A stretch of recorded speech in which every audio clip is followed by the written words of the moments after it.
Hey everyone, welcome back to the Haunted Homes live show. It's been quite a little while now. The holidays just ended, so I wanted to make sure that I get the first episode of the year in. Happy New Year, guys. Welcome to 2021. Wow, 2020 has definitely been a wild one here, right? So we're just hoping that, things get a little bit better, our government and even our individual leaderships in our each state kind of gets things together here. I know that, there's other variants that are coming out. I believe there's a mutation that's coming out too. And gosh, I really don't know what to say. It is definitely affecting our real estate game here a little bit. But overall, everyone tells me that there's some sort of stagnant feel, right? And yes, absolutely. In San Francisco, in Oakland, in the peninsula, we have definitely seen a huge drop in demand overall. This is the first time that I've seen a couple of listings here in San Francisco go about 4 to 5 months and then go back off market. So that's pretty rare in the 5 years that I've worked here in San Francisco. We really haven't experienced anything like that. Here's wishing the best for San Francisco. Other than that, any sort of San Franciscan realtor, we already know what's going on, right? We are moving our business, or the majority of our business, to the East Bay and even a little bit further too. Last weekend, I went to Mountain House, which is west of Tracy over there. And boy, the line to just look at new construction was phenomenal. It was almost like a 2-hour wait just to view the model homes. So that being said, let's go ahead and jump right into quick updates, what I have going on here. The first thing that I want to kind of talk about is my sense of the market. We have been in, more or less the holiday months here. And so very few listings are popping up. Not very many people are actually hunting. And it could be the combination of just Corona or, just the holidays and everyone slowing down. However, I have a feeling, due to our data on pre-approval letters and the amount that are actually live in the areas that we're looking, it's growing, right? And one other data point that I want to talk to you about is what is the listing price, what the price of the asking listing agent is versus what was the final price of purchase. And in the last couple of years, at the peak of every market, we're looking at 102 to about 105% above, listing, or, 5 to 10% is like extreme, right? Now we're seeing creeping back to those levels, the 10%, the 15% above listing. So I believe that just maybe in just the Bay Area here, or Californians, we're kind of over being scared that the market will crash, or, like home values are going to tremendously dip due to the lack of economic activity. But I think this year, coming into 2021, savvy investors understand now, the market is fine. There's still demand out there.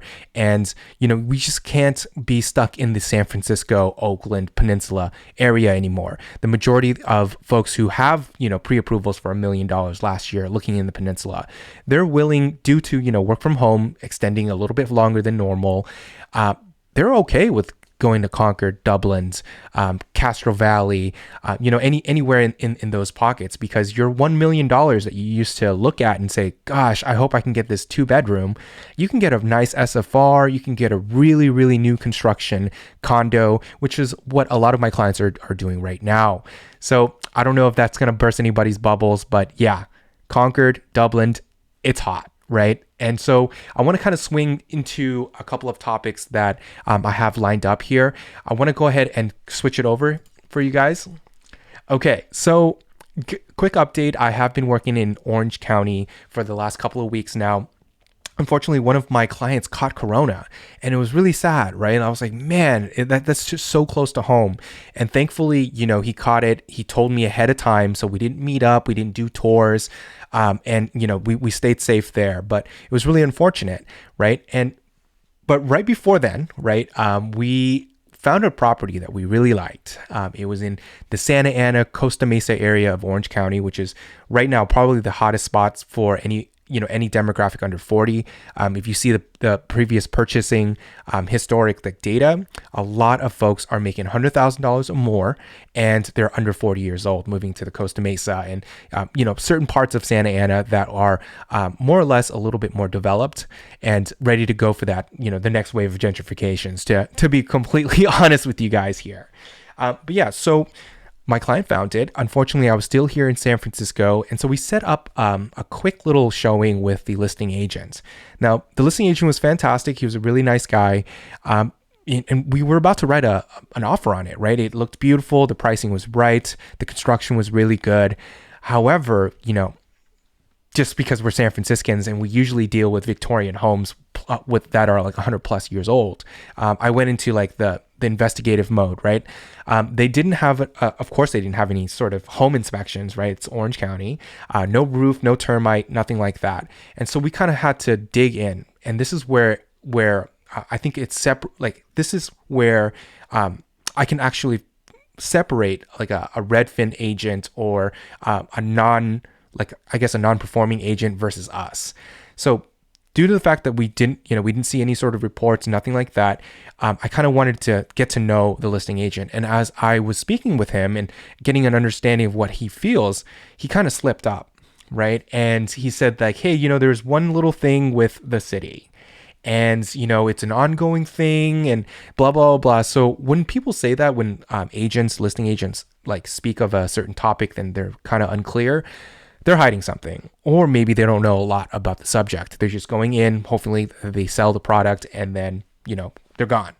So put on my little investigative hat. I went into the Santa Ana city permits and inspections website, and I just typed in the address of the listing, and wow, what did I find? It was a flipper home. Okay. It was essentially 3 years ago when the listing agents, clients, the ones who live there right now, when they purchased it, he didn't do his job either, right? And so he just saw a beautiful home. It was renovated. He didn't check the permits. He didn't check the work, that was done. And then he didn't even check with the city to see if it was all legitimate. Okay. So what happened was they purchased a home. It was flipped. Permits were opened with the city of Santa Ana to do the work, but they never completed it. Okay, so there's usually 3 steps to inspections, right? The first one is like the bare bones, just to make sure that the foundation is solid, wood frames are good. The next one is going to be the actual installation, electricity, plumbing, things like that into the wall. And then finally, the final inspection would be for the drywall, right? Like any sort of installation issues. So long story short, they opened it up to do plumbing, for the bathroom, the kitchen, new windows for the kitchen, also the side of the house too. But they never completed the documentation. They never completed the work. They never went to step 2 or 3. And so they just left it as is, finished it up, and put it on market. So long story short, 3 years later, the city of Santa Ana is still on top of this property. Okay. They wanted to do a couple of things. For example, the gazebo in the back, unpermitted. They want that gone. The windows, so the headers, right? Window headers are like this. And so in California, you need to have a safe, earthquake safe, like header amount. And then there's a certain type of wood that you lay in. Well, unfortunately, just from looking at the windows, they did a ceiling to floor window. And that is completely illegal especially in Santa Ana. I don't know if there's like a particular small county in Orange County that allows that, or not even Orange County, in California, because I know for sure that that's not allowed here in the Bay Area, just due to earthquake, safety and making sure that your house doesn't collapse the first time it shakes. But yeah, so knowing that, I dug into a little bit deeper into like what the inspectors have said. Well, they've visited this property more than 10 times in the last 3 years. It's so bad. And because the owners just never respected the notices and, the inspectors' visits, they just never did. They ignored it all. this house is probably very close to being red flagged. And that's, that what that means for Californians is it's condemned, right? Like you can't live in there. It's quote unquote dangerous to live in. And so 3 years later, I'm pretty sure the inspectors are pretty upset just based off of the language that they began to write and what sort of indications that they're putting on. It's so bad now that the family is getting fined $100 a month to comply. And so I'm super, super happy that we didn't just take the word of the listing agent and put in a bid and hoping that, well, all is well, right? So we also found out, well, he kind of, when I started digging and showing him the proof of the pudding with the city permits, he threw us the previous home inspection that they got for the house 3 years ago. And yeah, it's littered with almost everything that we would imagine city folks are going to be upset with. They never removed gas plumbing for the water heater when they moved it. The water pipes were never removed. Electricity was really shoddy, right? They took away the insulation on top and left like just opened old school electricity like binders, and those things catch on fire, right? So a lot of the issues that they had in 2017, they never fixed. And the worst part was there was a call for a structural engineer to come in. And so my client was able to go down to the cellar, and what did he see? He saw a ginormous crack, right? And what that tells us is, hey, look, if a home inspector is calling for a structural engineer to come in, you're not looking at a $10,000 fix, okay? So long story short, client was super happy that we did our homework and we did our investigation. He definitely dodged a bullet there.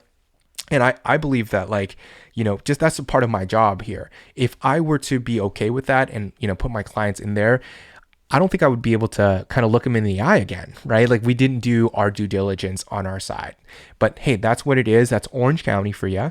I can't really say much about it, but I'm hoping that we're going to be able to find a nice property for my client down there. And, if we have to do like super tedious investigations, we're just going to have to do that. Some way, somehow Orange County is going to have to change, and change comes with, from within. So I believe that that's going to be the case for us. Okay. Yeah. So that's Orange County there. Quick update on the Bay Area. I do have a client that's looking in Dublin, Concord, Pleasanton area. And yesterday we put in a bid for a beautiful, 2004 built condominium. And, I do my thing. I call the listing agent. I get a temp check, you know what I mean? Before we send in the offer, get an understanding of what he's thinking, what are the numbers that he's getting in, what's his seller expecting.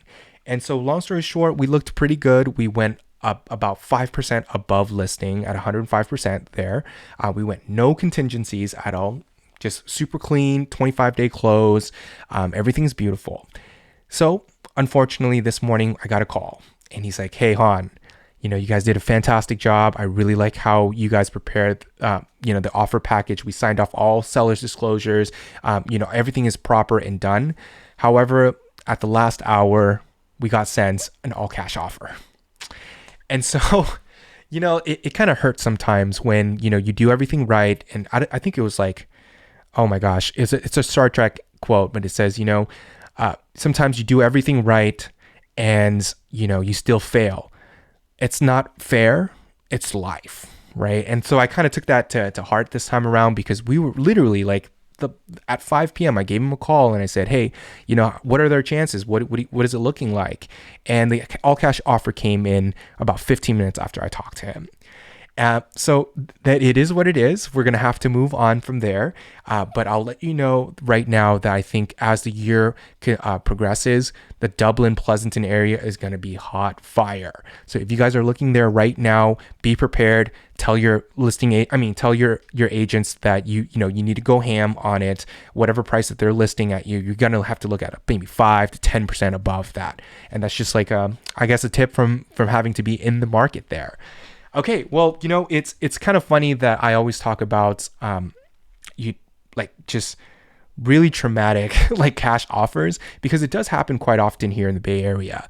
And to be honest with you, it is foreign money, right? And so particular process that they need to do, especially if the money is still foreign, outside of the country, there is a need for about a 3-day verification period where the listing agent and the seller needs to do their investigation to see if the money is actually available here in the U.S. So that's just one process that I know just dealing from foreign clients too. So there is a 72-hour window that you need to be able to verify that this money is allowed outside of China, outside of Russia, or wherever they are to come into the US by the time of close. But hey, that's what it is. We hope and we do everything that we can as an average Joe here in America to beat these guys, but sometimes they just come in and it is what it is. Okay, well, I think that's it for the show today. I really don't have too much for you guys. I hope that you guys have a wonderful start to the new year. If you guys have any questions, feel free to reach out to me. I'm not quite sure when this quarantine lockdown thing is going to end here in California. I'm just hoping that we figure out some sort of method. A lot of my clients are now exiting San Francisco for good.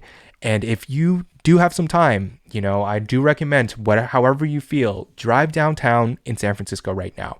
You're going to get an understanding of why a lot of investments groups are kind of exiting San Francisco as a whole for at least, 2 to 3 years, they say. So it is what it is. If you guys are looking to purchase a home, I would highly recommend looking in the East Bay right now. There's still phenomenal deals, especially if you have qualified for a San Francisco home or a Peninsula home too. Okay, well, that's all I have for you guys today. Please, look out for me on Instagram. Follow me on LinkedIn too. I do follow quite a few really, really great content creators, and I do break down their articles, their opinions on real estate there too.